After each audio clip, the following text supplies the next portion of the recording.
You know, you see empires rise, build these incredible monuments, and then poof, they vanish into dust. But imagine a people who have watched that exact cycle happen again and again and again for 3,000 years, and not just watched, but survived, holding on to who they are through it all. We're about to unpack one of the most epic stories of resilience in all of human history. And this right here, this is the central, absolutely mind-boggling question. How do you do that? It's a puzzle of faith, of culture, of sheer stubborn will that has fascinated historians for centuries. To even begin to answer it, we have to go way, way back to the very beginning. Okay, so our story kicks off more than 3,000 years ago with the birth of a kingdom, one that was forged in conflict, reached incredible heights of glory, and left a legacy that would echo for millennia. To deal with some pretty fierce rivals like the Philistines, the ancient Israelite tribes knew they had to team up. This led to a string of legendary kings. You had Saul, who laid the groundwork. Then came the great King David, who captured Jerusalem and made it the capital. And then his son Solomon, who brought in an age of unbelievable splendor, building the magnificent First Temple. I mean, under Solomon, the kingdom was at its absolute zenith. Trade was booming, money was pouring in, and the First Temple was this breathtaking centerpiece of their entire world. So what could possibly go wrong? Well, it turns out that all that luxury, it came at a really steep price for the average person. Yeah, Solomon's heavy taxes and forced labor, it created some major resentment. The second he died, the whole union just shattered. The 10 northern tribes basically said, "We're out of here," and broke away to form their own kingdom of Israel.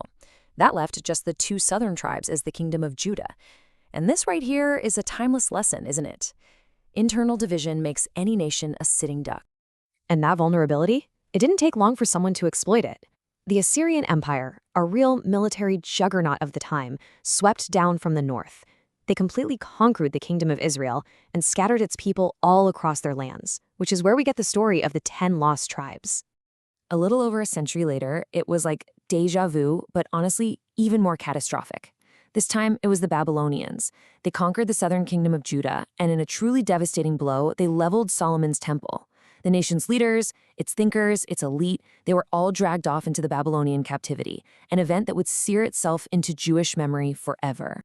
So the kingdom was gone. The people were scattered. But this was so far from the end of the story. In fact, this is where that whole theme of survival gets put to the ultimate test, under the boot of one massive empire after another. You see, Palestine's location made it a superhighway for ancient empires. It was the land bridge connecting Africa, Asia, and Europe. Everybody wanted a piece of it. After the Babylonians, you had the Persians, who were actually pretty chill. They let the Jews return and rebuild. Then came Alexander the Great's Greeks, and finally, the hyper-organized, brutal legions of the Roman Empire. Now, what's fascinating is the Greek era wasn't just about swords and shields. It was a collision of cultures, and that led to the creation of the Septuagint, which was a total game changer. For the very first time, the core texts of Judaism were translated into Greek, the international language of the day. This made them accessible to a global audience, spreading these ideas far beyond their original community. But that cultural exchange turned into a cultural war when a Greek king tried to force his religion on the Jews, even desecrating the brand new Second Temple. This sparked the famous Maccabean Revolt, a guerrilla war that, against all odds, the Jews actually won. They secured a whole century of independence. But that freedom was on borrowed time, because the rising power of Rome was already casting a very long shadow over the whole region. After 2 massive, incredibly bloody uprisings against their rule, the Romans decided they were going to solve their Jewish problem once and for all. They didn't just crush the rebellion. They went for a full-on strategy of cultural erasure. They renamed Jerusalem Aelia Capitolina, and in an act of just profound cruelty, they banned all Jews from even setting foot in their own holy city. This is what sparked the Great Diaspora, the scattering that would last for almost 2,000 years. So the Second Temple is gone, Jerusalem is off limits, the people are scattered to the 4 winds, and that brings us right back to that central question, doesn't it? How does a nation survive without a country?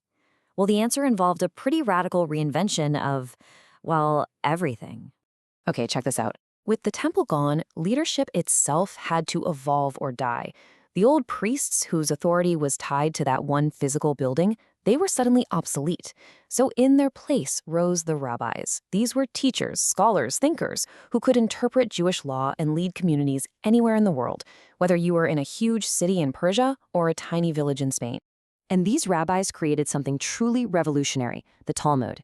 This wasn't just a book. It was a portable homeland. By compiling generations of law, arguments, and wisdom, they literally shifted the anchor of Jewish identity from a piece of land to a shared text and a shared way of thinking. This intellectual tradition became the invisible glue that held the nation together, no matter how far apart they were. Now, life in this long exile was, well, it was dramatically different depending on where you were. In the early Islamic world, Jews were often seen as fellow people of the book and were generally tolerated. They flourished as merchants, doctors, and scientists. But in Christian Europe, it was often a very different, much darker story, one filled with centuries of persecution, horrific lies like the blood libel, and laws that barred them from owning land, which forced many into jobs like moneylending. This long experience of persecution, of always being the outsider, especially in Europe, it eventually gave birth to a radical and powerful new idea, that maybe just surviving wasn't enough. By the late 1800s, things really hit a boiling point. These horrific waves of violence called pogroms swept across the Russian Empire. At the exact same time, you have nationalism exploding all over Europe. For a lot of Jews, it felt like all the doors were closing. Trying to assimilate hadn't really worked, and staying put meant constant danger. The conclusion felt inescapable.